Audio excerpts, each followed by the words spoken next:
What up? What up? What up? What up, good fam? What's up, fam? We are back again.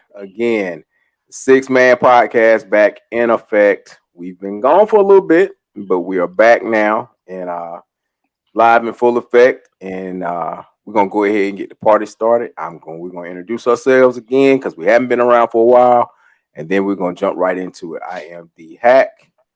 Movie passing on over to Rod. Yo, Big Rod, what's happening? Keith Speedy Torrance. Hey Yeah. man, this is Big Cole. Let's shoot it over to my NFL insider Kev. Yeah, what's going on? What's up? This is Big E. Glad to be Oh. back, fellas. Oh, fellas, what's going on? What's going on? It's good to see y'all, man. It's good to be back in the building, and good to see y'all. You know, it's not like we don't talk, but still good to see y'all. Rod, who's our sponsor? Today's show is sponsored by Roscoe P. Coltrane's Jelly Biscuits and Dog Trainers of Hazard County.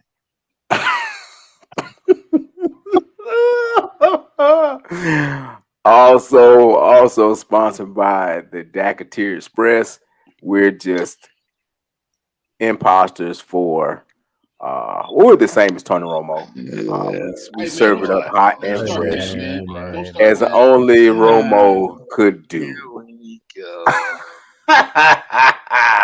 Well, you know I had to get it in. And yes, we are recording before somebody can say anything. You look up Hey, there, I you see see the it up time. there. It says live. Yeah, at before yeah. 2:17. But somebody say something slick. It's okay. It's all right. Yeah, man. Push So the button. Shout out to my frat brothers down in Tampa. I know they're having a good time. Yes, indeed. I'm gonna leave it. I'm gonna leave it at that. I'm not gonna say nothing else because this is a PG rated show. We try to keep it PG anyway.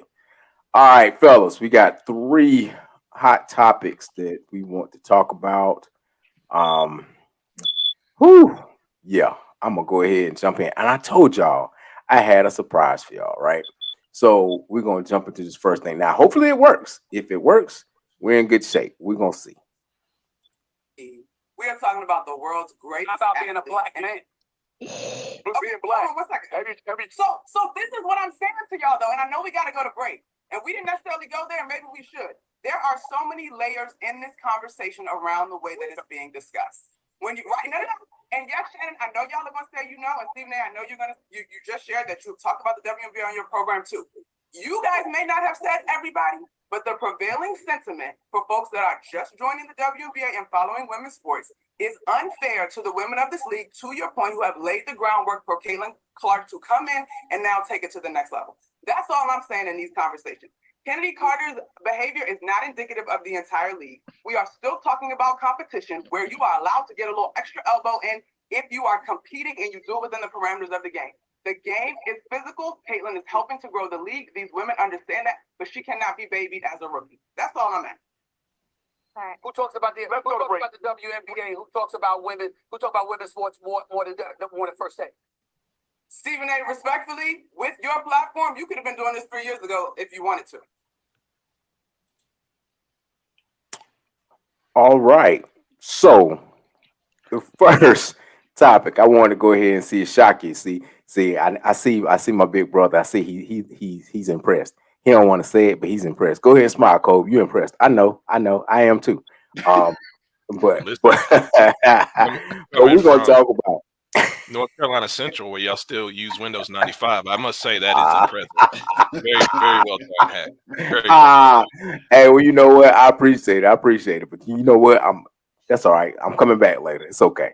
But let's talk about it. All of a sudden, you know, we've talked about Caitlin Clark before, but now we have this whole big thing about it's a conspiracy. And so that was a clip where Monica McNutt had a few choice words for Stephen A. Smith. And then, but then, you know, the Olympic team was announced and Caitlin Clark wasn't on that.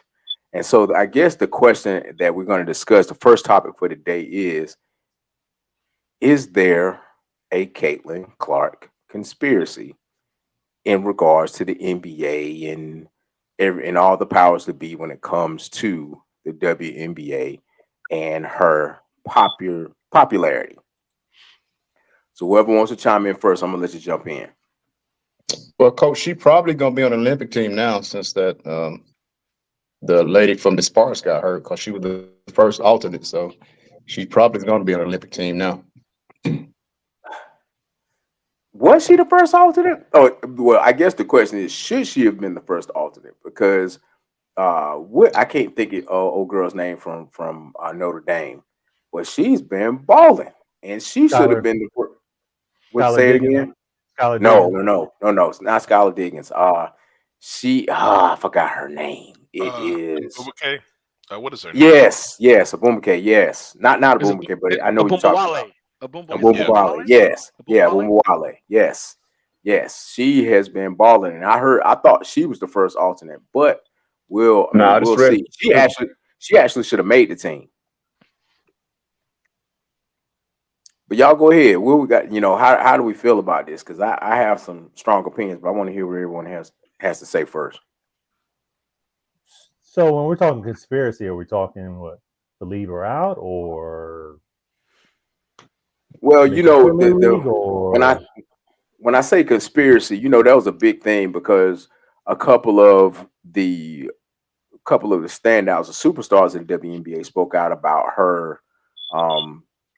Just about it not being so much about her, but it's just about her adjusting to the league and getting acclimated to the league. And then, of course, that people want to talk about the hard fouls and everything else, and they seem to think that people will have it against her or have it out to get her, but that's not, but they're trying to tell everyone it's not necessarily the case. And then you have, and I think this is another issue, but this thing has many layers. But then there's another issue where you have black men that are commentators like Stephen A. coming to the defense of Caitlin Clark and not really using his platform when there was time prior to use his platform to promote the sport. Now being very, how can I say, advantageous of him to try to jump on the bandwagon now to say he's always supported women's sports when he really didn't.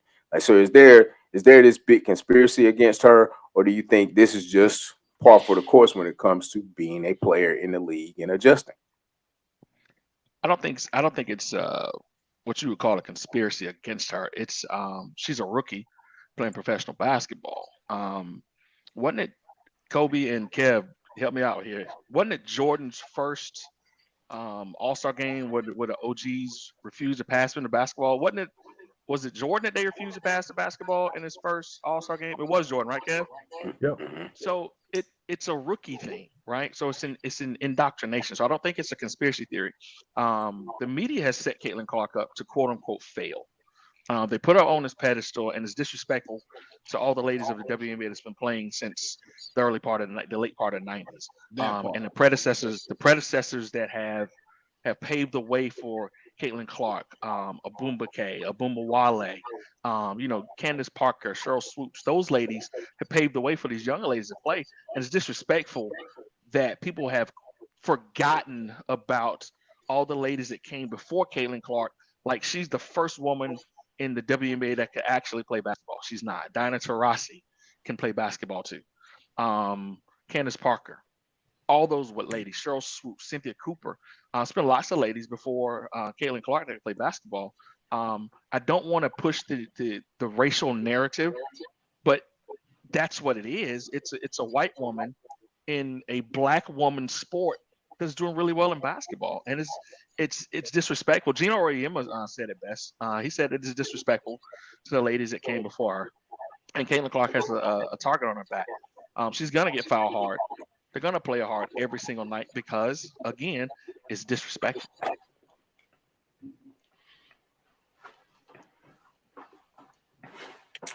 Good point. I mean, Rod, Rod, I agree with everything you just said, but I also agree there is some jealousy towards Caitlin Clark.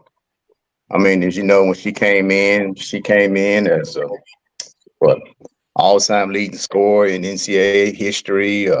set all these records. She's a #1 pick. And then when she got to the league, I mean, I just feel as though some of those ladies, I mean, things have to change. I mean, with that league, I mean, they losing so much money. Every city that she goes to, they sell out. I mean, I don't care what city it is, they sell out. So she is helping the league. When you got any type of superstar or rookie that's come in and they got all this fanfare, I mean, of course, the veterans gonna be they're gonna be jealous. I just is like in your locker room, you have a hot-head freshman that come in, and you're like, man, this dude cold. I mean, he can play, and he know he can play, but as a veteran, I mean, you want to sit back like, hey, man, hey, we're gonna take it to him today. I mean, that's just how they feel. But I think it is some jealousy of the league. Uh, I think with Stephen A. and Shannon speaking up for her. I mean, the lady on it, she is right. I mean, Stephen A. could have used this platform earlier, uh, but once she called him out, then that's when he wanted to say that that he promote women's sports. No, you didn't promote women's sports. I mean, you promoted when Caitlin Clark got hot. That's when you start promoting the WNBA. But I mean, I just think it's a lot of jealousy. I mean, that's just part of life. Good point. Good point. Yeah, I agree. I mean, I think what she's getting now is a welcome to the WNBA treatment, from players, media. Media's taking it, trying to make it a racial thing, which, I think she's good for the game. They need the exposure. I mean, this year, you have Angel Reese balling. You have a lot of good players in the league now. So I think it's good for the league. I mean, everybody needs to see what Asia Wilson does night in, night out. She's killing it. So Hey, she's been killing it for years. Kevin, I'm glad you brought up that point because me personally, I didn't know Asia Wilson was nice like that. I mean, she real nice. I mean, I Oh think yeah, she's the she's best in she's the balling. league. Oh yeah, I mean, I didn't know she was nice like that. And by me watching the WNBA, I like, oh man, I mean, I probably watch WNBA every night. There's a game on every night, so I probably watch a game every night. I mean, that's just. I mean, I'm infatuated with the league. Yeah, I mean, she's good for the league. But again, the fan base has not always stood behind it, which is why it's always in the red. So, where were these people at years before? Were they buying the WNBA ticket to watch games? Nope. You know, Caitlin Clark hits town, and all of a sudden, everybody wants to watch it. So, she's not the only one that can play ball. Yeah, to add some context, viewership in the league is up 156% since Caitlin Clark came into the league. And I think Kevin made some good points. I think a lot of the I see veterans you, in the Cole. league. I see Someone's you, Cole. researching. Hey, listen now. I'm not like a hack. Listen, I'm technologically efficient over here. My AI joint. But Ooh, boy. I think to Kevin's point, a lot of the veterans have feelings about them putting in work for years, trying to keep the league afloat, them performing at a high level, then all of a sudden a young player comes in. It's not too many times I agree with Stephen A. That Caitlin Clark is good for the league. The drama is good for the league because it brings eyeballs. A lot of people are not or haven't been watching to this point. And so the fact that she has all of this following, regardless of why she has the following, because we know that there are many variables pertaining to that, the league itself is going to benefit, which will put these ladies in a better stance financially, as they go through their careers. Yeah, great point. Let me add on. I think it's no different than the NBA. I mean, you have people who like teams, but then if John Moran's coming to town, Steph coming to town, Ann Edwards is coming to town, those are going to be hot tickets. and they're going to sell out versus, you have Detroit. Nobody wants to see Detroit at this point. They're losers. The Wizards. Nobody wants to see them at this point. But people don't be attracted to the hot name. So, she's the hot thing right now. So what I would say is, I think all of y'all make great points. I think a couple of things we have to keep in mind. One, when we're talking about who's writing the narrative, and who's promoting this. So, is she good for the game? Yes, she's awesome for the game. I think anyone that denies that would be lying. I think it is very disrespectful to the players that came before her. Not to say that they're not going to benefit from her being there, but when you have those that own media, the owners of this media, don't look like Asia Wilson, don't look like the predominant race of those that are in the league. They look like Caitlin Clark. And so we can't sit here and deny that race doesn't play a factor into why she's being promoted the way she's being promoted and the way it's being pushed. Not to say that she cannot play. She can play. But I think it's been very, very disrespectful to the players that came before her, because there are players that were better than her. So when you start to ask the question, why wasn't the Maya Moores and the Diana Taurasi's and all of those, why weren't they promoted, and the Cynthia Coopers, why weren't they promoted in a way in which this young lady is being promoted? And so when you look at it just on the very surface of their games, their unique games, what makes Caitlin Clark different than those others? What makes her better? What makes her more marketable? And so you have to take that into consideration. You can't just sit there and say it's just all about how she plays the game, because we've seen better. And so I think you have to take that into consideration. However, you ride the wave. You ride it for as long as you can ride it, and you get your attendance up, and you get your and you make as much money off this as you can. But I think the biggest thing is where you have the Monica McNutts and everyone else that are talking about this, is that they do not want viewers and the media to lose sight of those that paved the way before. And because those people did not see the type of publicity or the type of marketing or the type of push that she's seen. And so, to say the least, they're feeling some type of way, because those players who came through before her don't look like Caitlin Clark. So it is yet another slap in the face of the Black woman, who is, we all know, is probably the most unprotected, disrespected person in this country. So I think we just have to make sure we keep that in mind. So, all right. Well, if our hearts and minds are clear, we're gonna switch gears to the men. And so Any more surprises? yeah. Say, oh yeah, look, I'm full of surprises, brother. I'm full of surprises. Okay. You ready for it? You Let me ready sit for back it? and get ready. I'm ready. Okay, sit back and get ready. Here we go. We have waiting for. So let's send it to Deputy Commissioner Mark Tatum for the Lakers' 55th pick.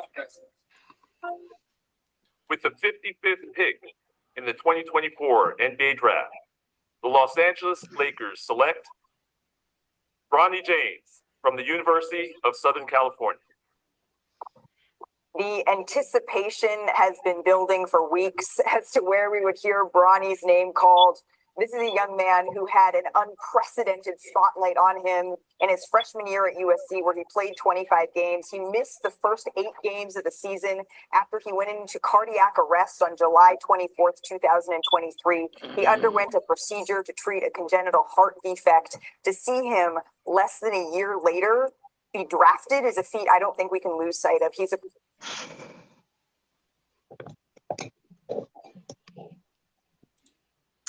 Well, technology fails you sometimes, but she went on to talk about how this was a first that father and son duo will be playing together uh, in the NBA. Rod, see, Rod, why is your head down like that?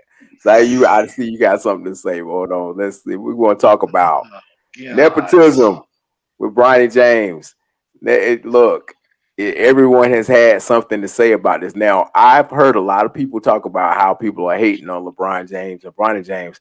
Now, I just haven't seen it. I haven't seen it on social media. I've seen more people congratulating them and saying how it's a good thing than hating on it. So I haven't seen all the hate that people claim. You haven't been on social media then. Okay. Well, I mean, I have been on social media. I haven't seen it. I have people say different things, but I wouldn't necessarily call it hate. But I'm gonna let y'all go ahead. Go ahead, E. Start us off. Okay. Since I'm gonna start y'all off, I'm gonna throw out some names. And listen to the last name. Jeannie Buss, Stephen Jones, Kyle Shanahan, Stephen and Brian Belichick, Nate Carroll, Clay Kubiak. Did y'all hear all those last names? Tell me what those names have in common. All those individuals have family members that have had jobs within exactly the NFL. And I say that because NBA and NBA. Jeannie Buss inherited the Lakers. Stephen Jones is the vice president of the Cowboys.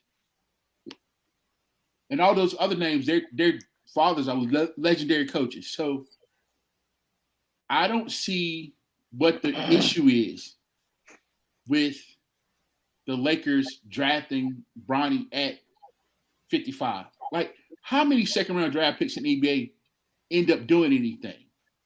Let's be honest. 20%. Okay. So there's 80% that don't make it. I don't have an issue with it. I mean, I know it's cats that work for UPS and FedEx and trying to get their kids on.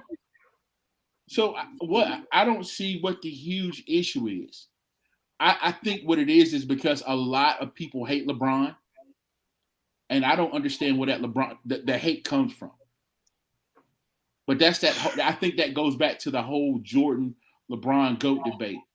But I mean, I don't see the issue is at the end of the day, the Lakers chose him to make LeBron happy. It is what it is. So I guess the question that I would have, maybe y'all can answer this because I'm on social media, but I may not be on it as much. What is being said? What has been the criticism that I maybe that's what I have not seen. Yeah, hold on. Before y'all go, I will say that they're calling the Lakers the NBA Dallas Cowboys. They call it a sideshow with them hiring JJ Redick as a coach and they're drafting Bron. They're comparing the Lakers to the Cowboys, so that kind of I was gonna go there with the JJ Redick thing, but that has layers too. But what exactly what's been said? Well, I think go ahead, Kevin. You think about Bronny. He averaged what, 5 points a game? 4.8. 5 points a game. 2.8 rebounds. 2.1 assists. Thank you. Solid. And you a second round pick.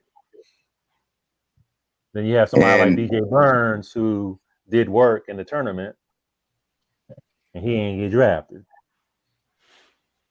Very valid points. NBA valid point. NBA drafts on potential, and maybe his ceiling is higher than DJ Burns. I don't know. I'm not a scout, but maybe they see his ceiling higher. Man, listen. Anytime when you institute a draft in a sport, you're drafting to make your team better. The Lakers were 43-39 last year. They got swept in the first round of the playoffs, right? You mean to tell me that if this kid's last name wasn't James, if he was LeBron Jones, and he averaged 4 points, 2 and 2 on a 15 and 17 USC team, that he is the absolute. He makes your team better. No, that's not what happened. That's not why they drafted him. They didn't draft him to make the team better. They drafted him as a thank you note to LeBron James for the work that he's done in the NBA. Call it what it is. So what's the problem? LeBron James has had a wonderful career. He's had a fantastic career. It's going to be a great thing to see him and his son play basketball together. Congratulations. So what's the problem with that though? Because this ain't about being. I would like the to problem is. Go ahead, Coach. Go ahead, Coach. Rod, I have to disagree with you. They did draft Bronny to make the Lakers better because LeBron is a free agent. And LeBron could go to Philly, who has $60 million under the cap. He could go to Phoenix. He could go to New York, who had significant amount of money under the cap before they decided to go with Bridges and re-sign OG. So he had options. So in essence, you're right. He wouldn't have gotten drafted if his name was Bronny Lucas, but it's not. And they don't deal in hypotheticals. So their idea is to throw LeBron a bone, draft his son, and that locks him in to probably coming back and re-signing with the Lakers, which makes them, in essence, better. So, indirectly, they were addressing their team needs by bringing back their second best player. He probably will resign. He just opted out, so he probably will. Yeah, resign. He opted out. He wants to see what the Lakers are going to do with the line with the roster. Bronny's going to be on that roster. He opted out. He opted out so they can get some money.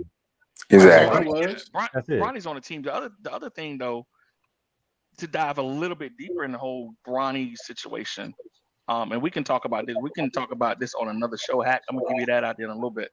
Bronny has benefited from the last name James his entire life.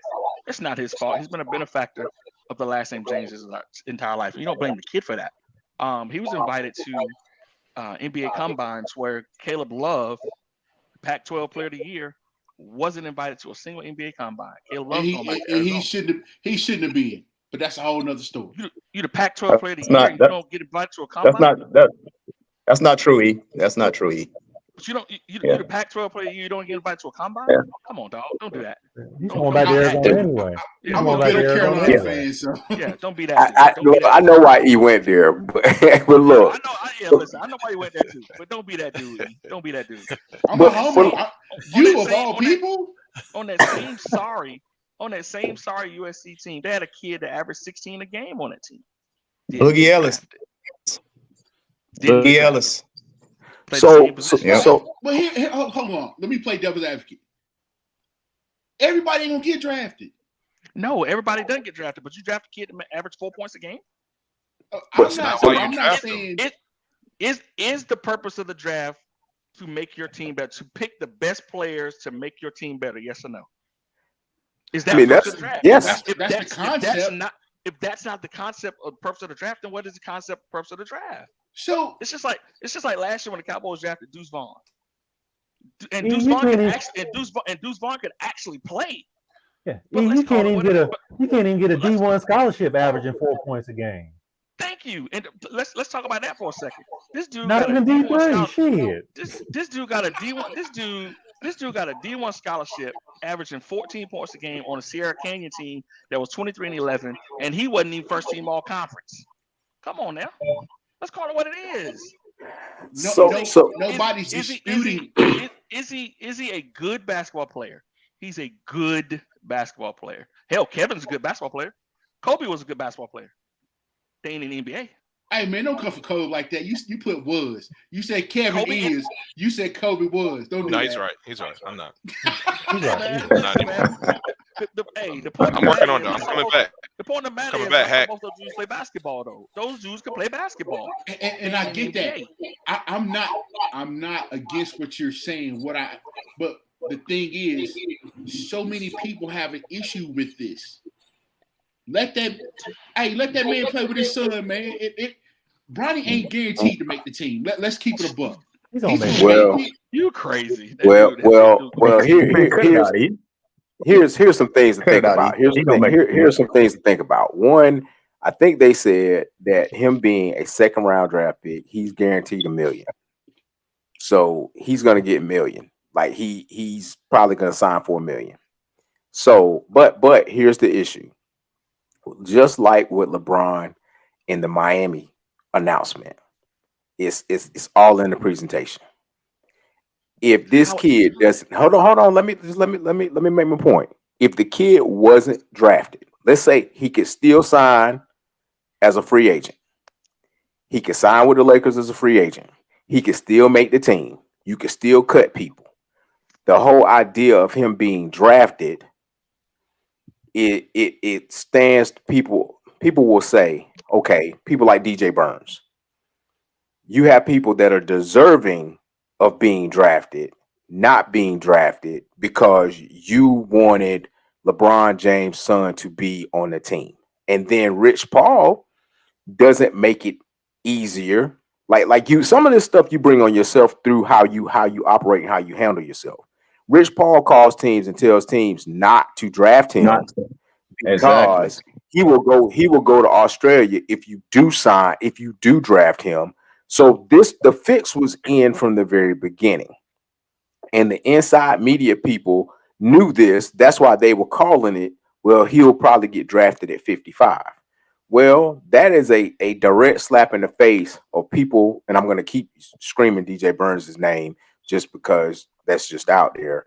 But that's a slap in the face of those that really played their butts off and are deserving of that position. Not to say that Bronny James wasn't going to be in the league, because Stevie Wonder could have saw that.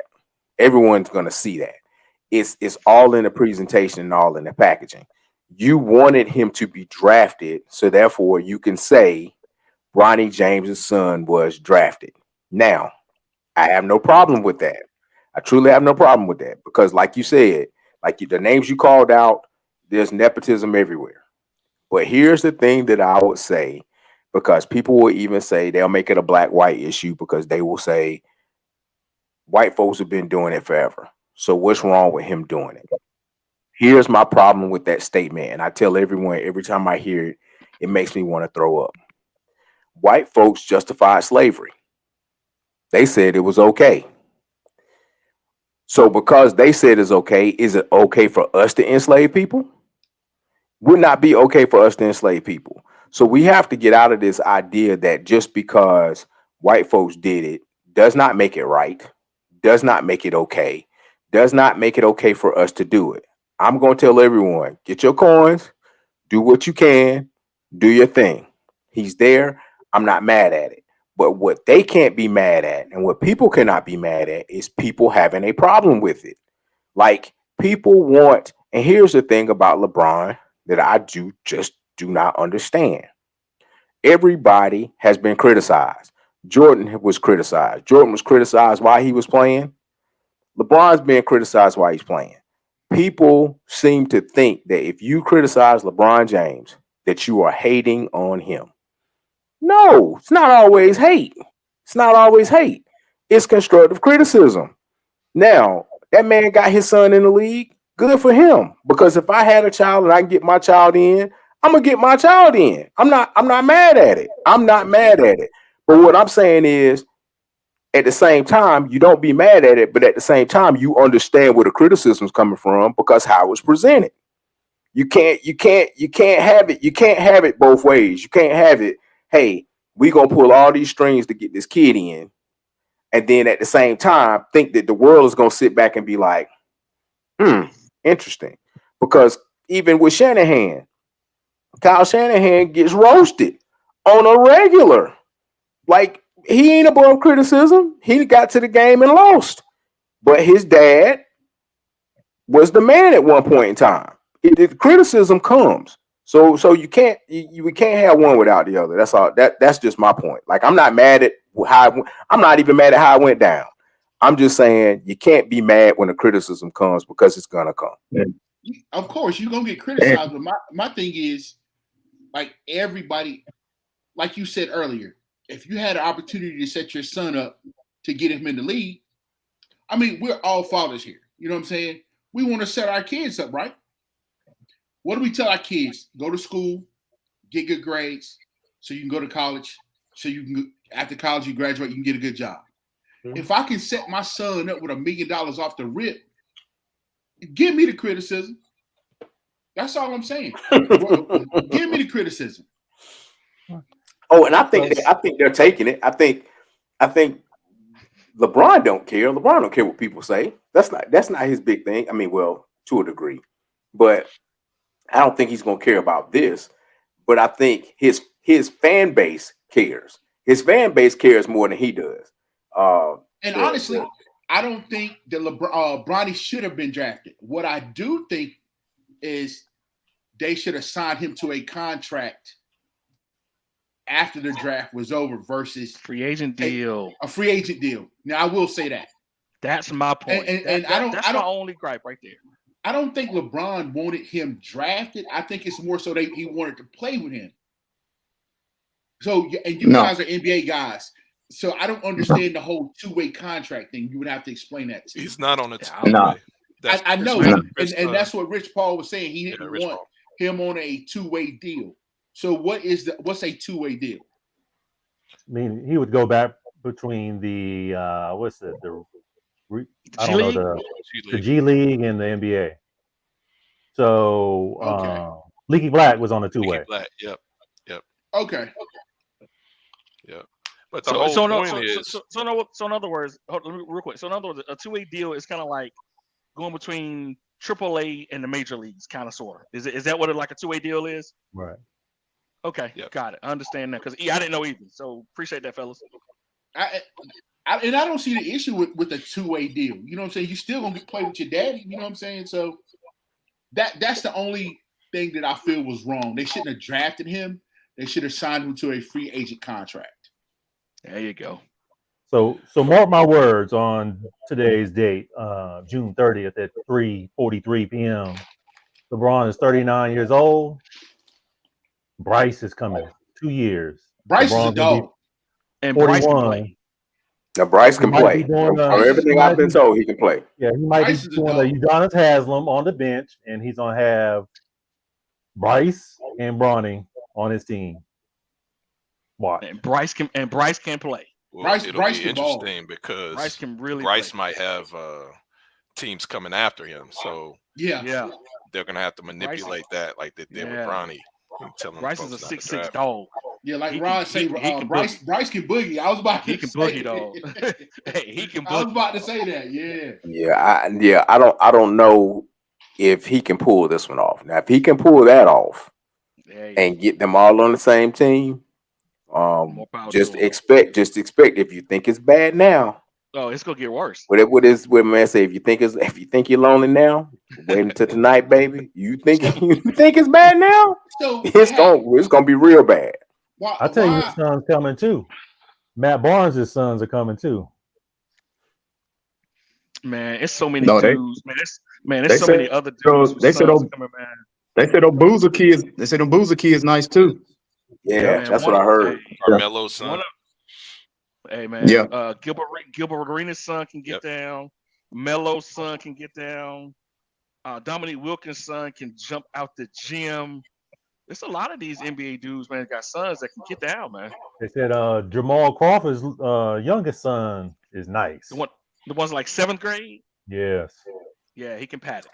So hold on. Okay. Mm-hmm. Hack, you said something that made me think about the Manning clan. You said if LeBron could pull that off by having Bryce and Bronny on the same team, people would like be in an uproar over it. And I'm pretty sure they would. But let's go back when the Manning boys were Archie Manning was he told him, what was it, San Diego? Not Chargers. Yeah, it was Chargers. Yeah. Mm-hmm. So, but nobody had an issue with that. Well, I think it's a difference. I think the biggest difference is LeBron is still playing. Like his sons and everyone are gonna be. He's gonna be playing alongside his sons. Like Archie Manning isn't playing. I think he's just back behind the scene. He was he was pulling strings though. He was pulling strings. He was pulling strings. And once again, I'm not here to say that what LeBron James did and what they did is wrong. I'm not saying it's wrong at all. I'm not mad at it. Like, I'm truly not mad at it. I'm just saying I understand the criticism based on other points, not the hate, not the hate aspect. People just not liking him because it's LeBron. Right. Okay. I understand the criticism of, hey, this dude, like I said previously, you could have not drafted him and signed him to a free agent deal and got all of the same things that you're getting out of it now. And it's not played out in the media the way it is because he didn't get drafted. So because there are people and there are agents and there are other folks that will say, hey man, that 55th pick, that could have been X, Y, and Z. Here are 10 to 15 players that had better numbers, a better upside, and could have helped the Lakers right now, as opposed to putting in a guy that is a project at best. And after watching him in the combine, the scouts were like, he won't get drafted. Like, many of them said, I would not draft him. So you avoid yourself that strain. But I guess people, that's coming from 6 common guys. People that are at that level don't care. So it is what it is. Hey, Coach, can I say something? Mm-hmm. And we don't think that at the end of the year that LeBron bought Kalinka and Jenny Buss into his office, because he got an office over there. He said, first thing we're gonna do is we're gonna fire Darvin Ham. That's the first thing we're gonna do. All right, second thing we're gonna do, we're gonna get JJ ready. He's gonna be the coach. All that UConn coach, man, all that fiasco, that was just a smoke screen. All right, now Bronny. All right, Bronny's gonna come out of the draft. All right, if he's not a viable pick, then he's gonna go back to school. But LeBron, the one said that LeBronny is coming out. So man, this was already planned. Mm-hmm. This was already planned. Mm-hmm. It was already planned. So I'm torn. I mean, I like what LeBron did for his kid. Don't get me wrong, and I agree with you, E. But that kid at number 55 took up a roster spot with somebody that could play, like the kid from North Carolina State, like the kid, his own teammate, Boogie Ellis. He took someone's spot. But I mean, can I get mad at LeBron? No. I mean, he just doing what you said. What any dads father would do. Yep. Exactly. He just doing what any father. I mean, getting drafted is special. Signing as a free agent. I mean, that's you getting signed, but that ain't cool. You rather get drafted than sign as a free agent. Guys, who I mean, you're gonna get more. You're gonna get more money when you get drafted. I couldn't tell you, Kobe. I couldn't tell you, Kobe. Yeah, exactly. I couldn't tell you. The chances of them drafting somebody at 55 to make their roster is very slim. Not to say it's not impossible. I mean, I know the stories: Ginobili, Draymond, Jokic, who's the best player in the league, all went in second round. So certainly there's a percentage or a chance, but it's very small. And then when you compare that with the opportunity to guarantee that LeBron is coming back to your roster to keep you viable, which is all they really care about. They don't care about winning. They just care about being in the conversation, just like the Cowboys, right? Boy, that's where the Cowboy comparison comes in. That you spot on that one. So they don't care about winning. They care about being in the conversation, just like they are, right? So all of that is why he got drafted, not because he's good or because he can come in and help. I mean, they hope that's the case. But if it doesn't, they're still in the news. They're still being talked about. They're still relevant, even though they're not one of the best teams in the league. So last But year's would they have been in the news if he was a free agent signing? I mean, Because he that's not was what a they draft. He wanted. was drafted. They No, no, wanted no, to no, no, put his no, name. no. I'm Exactly. saying I put that out there just as this is what you could have gotten to the Right. same point. That would have been smart. However, They I wanted that get emotional but you attachment of hearing his name. you wanted that splash. You That's want right. your name in it. You want to make the Lakers relevant in every way, shape, or fashion. No different than what the Cowboys do with some of the dumb stuff and people like we picking people out of their prime because we want a name and it's the Cowboys. That's And exactly so it brings some sort of cachet. I just hate to say it Hey, that way. But go ahead, Speed. Hey, What were you Kevin, gonna say? what's the kid name from Winston, the lad dude from this past year? What's the kid name that played at Winston? The guy who was CIAA Player of the Year for Winston. Jalen Austin. Number 4. Yeah, Jalen Austin. I'll take him before Bronny. Well, I mean, I think it's a lot of cats that would have and not this, but here's the thing, and then we got to move to our next topic. But I think the thing is that even when I watched him play in high school and I watched him play in college, there was nothing about the kid that said nothing stands out. Like he was a solid player, and everything that I've heard from NBA former NBA greats, they say, does he have an NBA body? Does he have an NBA this? Like all the NBA players are trying to justify their pick at 55. No, you don't have to justify it. We all know it is what it is. But let's not justify it by making up stuff by saying he has an NBA body. He has this. Anybody that has a frame that's played basketball has an NBA body. Like you can't. Muggsy Bogues played in the NBA. Like and he was 5'3". So you can't. Same height as Rodney. I knew that. Little Was bit coming. taller. I knew that was coming. I was like, how many seconds is it gonna transpire before Rodney Ellis comment came out? Just a little bit taller. So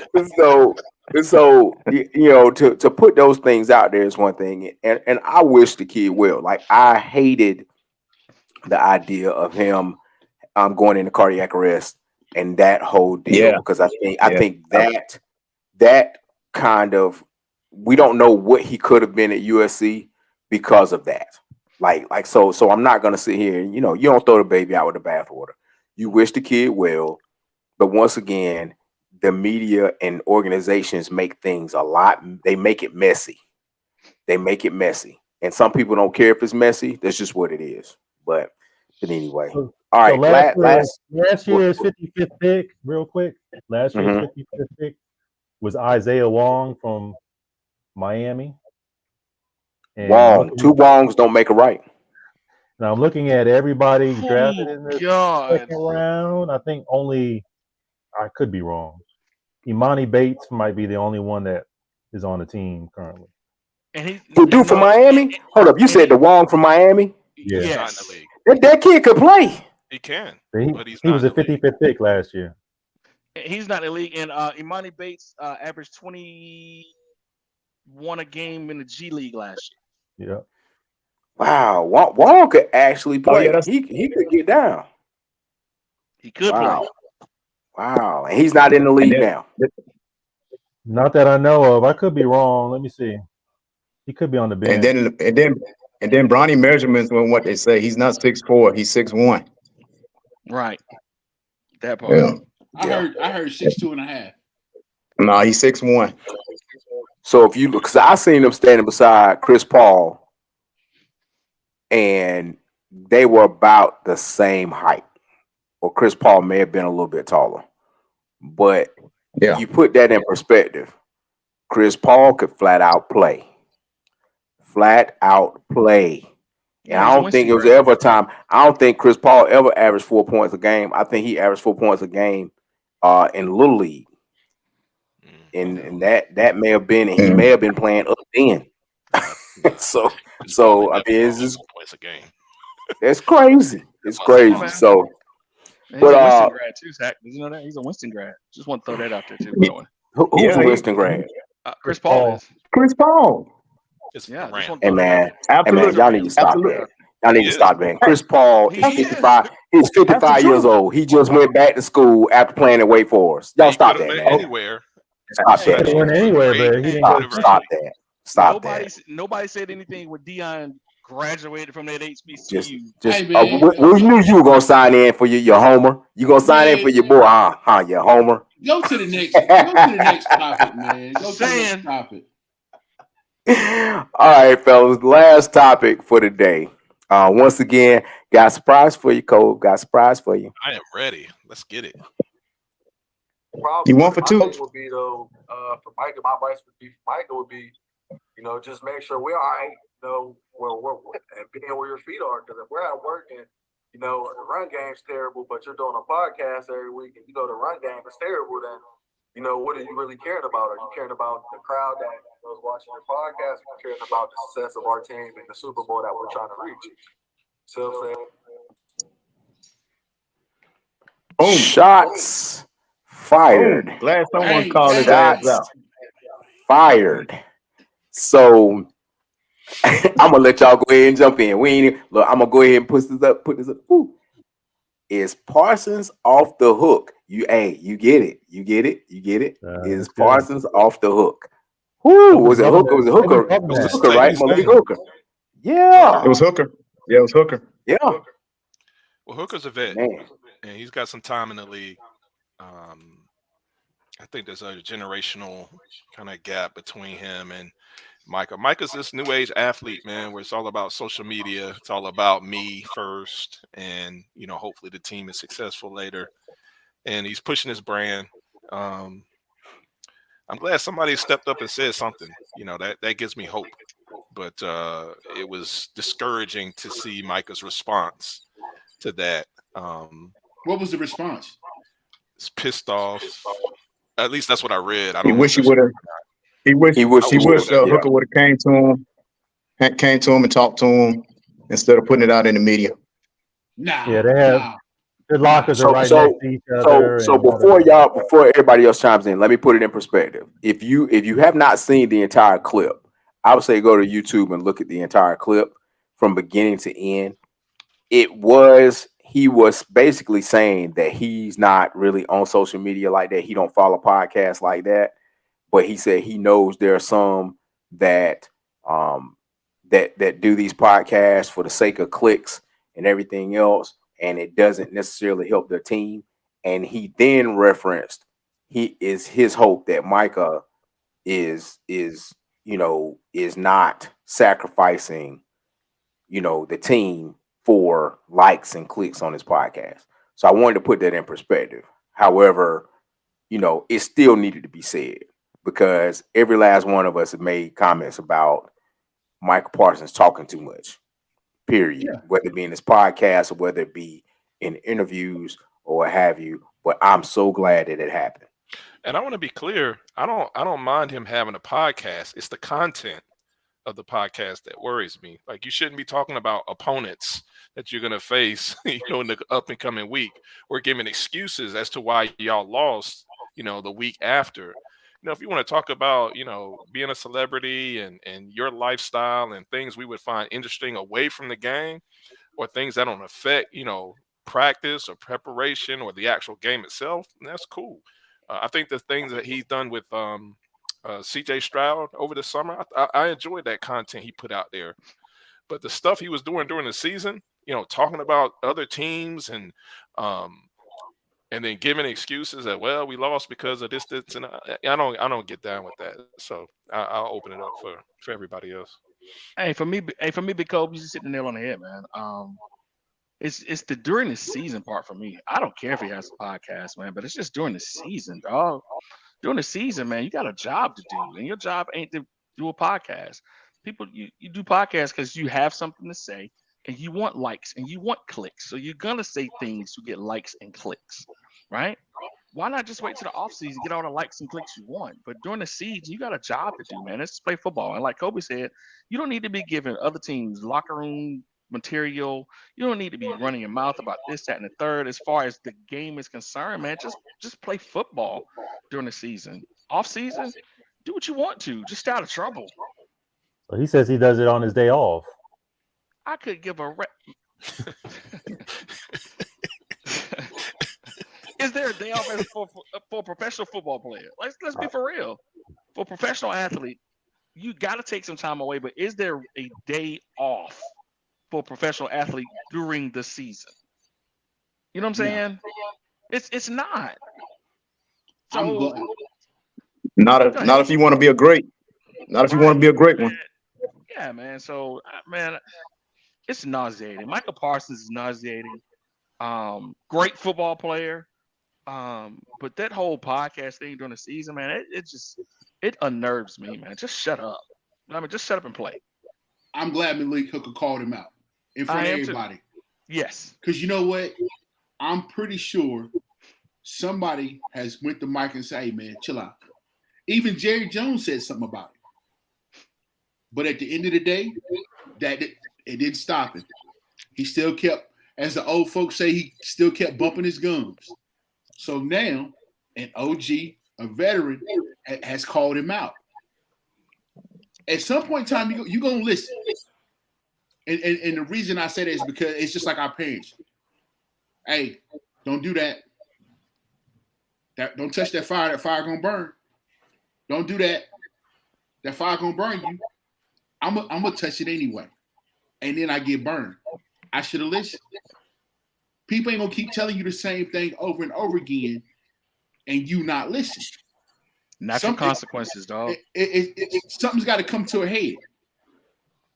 It becomes exhausting. It becomes exhausting when you keep having to say the same thing to someone over and over again and they not listen. And it's not to say, man, these grown men, so they don't have to listen to anything anybody says. So you do. We preface it by that. Like you have choices. However, being in a team sport, having leaders, being young, we've all been there.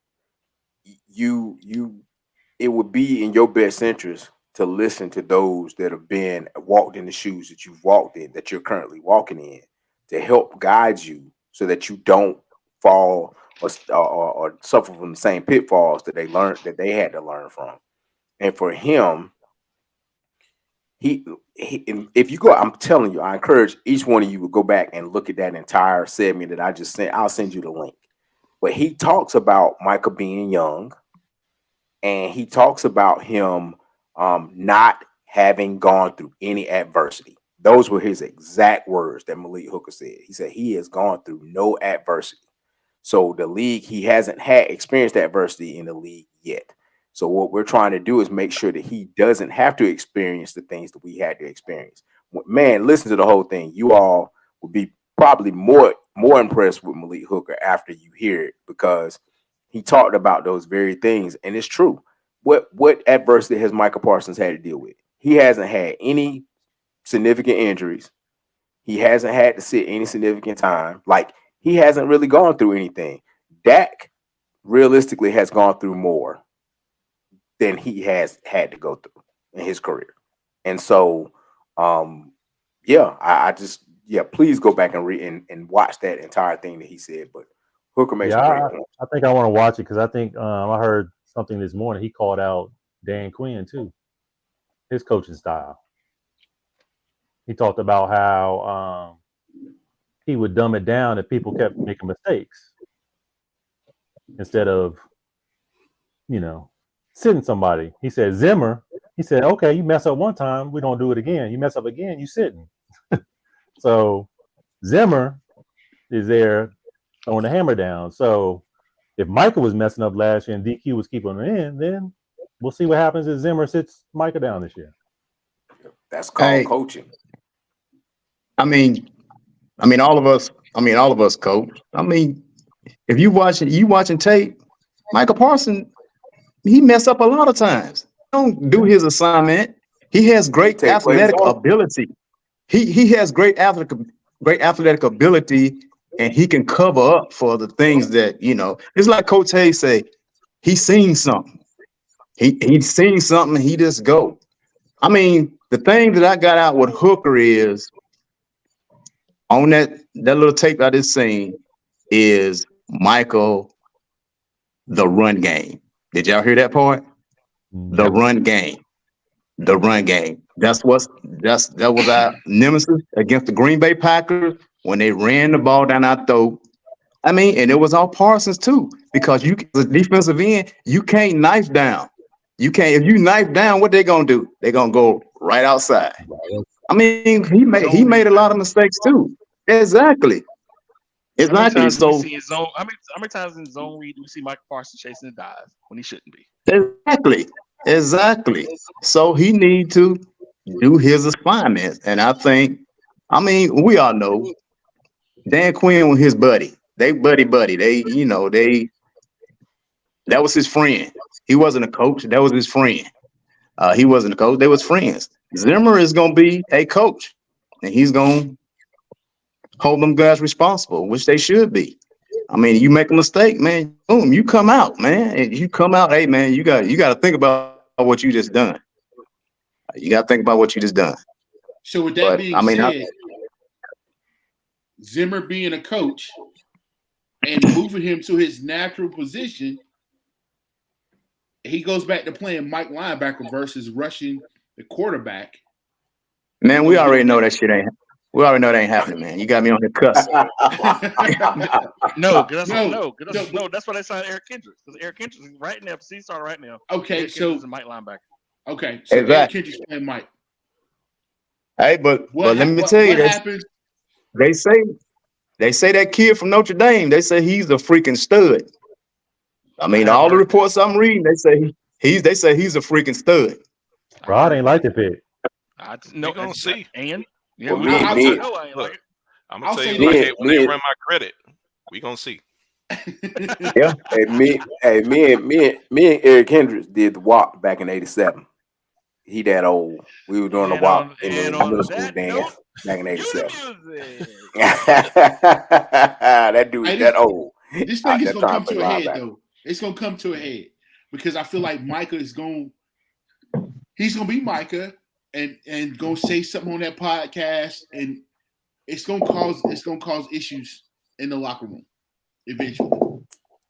Well, considering we have not had any kind of real significant free agent pickups and all this other stuff in the off season, well, it's all gonna come to a head when we getting our head bashed in anyway. It's gonna come to a head. 9-7. If you looked at our schedule, 8-9, baby. Oh, that's right. It's 17 games. Yeah. 8-9, baby. And the Ravens early too. Look for us to sign Joseph from Minnesota, defensive lineman. Linval Joseph? Yep. That's what they're saying. Isn't he 66? 35. See that? I like back in the WAP 87. He did the WAP back in 87. I'm trying to tell you. Good gracious. 87. Yes, 87. Yeah. The music. Dear God. All right, folks. We saying this, but go look at his tape from last year. Go look at it. Oh no, I have no doubts that the man's in the NFL. So I have no doubts. And he's fat. I have no doubts. I just say exactly, Rodney. He's fat. Yeah, fat boy. Fat. Yeah, be fat. I don't know where he's gonna play. We got Mozzie Smith. So we got Mozzie, baby. That's all we need, baby. That's all we need. Big Moz. 300-pound one tech. Come on now. Oh boy. Look, man had him. Well, look, that's gonna do it. 110. Look, that's gonna 70. 110. Well, y'all are crazy. Y'all are crazy. Well, look, that's gonna do it for the Six Man Podcast, episode 7. Fellas, as always, it's been a pleasure. Hey, next week. For our 20 followers. Thank you. Send in questions, man. If there's something that you all want us to talk about in the comment section, send us questions or whatever, and we'll try our best to address them. We just like having fun talking about sports, talking about life, talking about politics, social, what's going on in society, and things of that nature. We're not famous by any means, but I mean, we just have fun talking about it. So until next time. You all be blessed. Have a great week, and I'll see you when I see you. Later. Peace. Peace.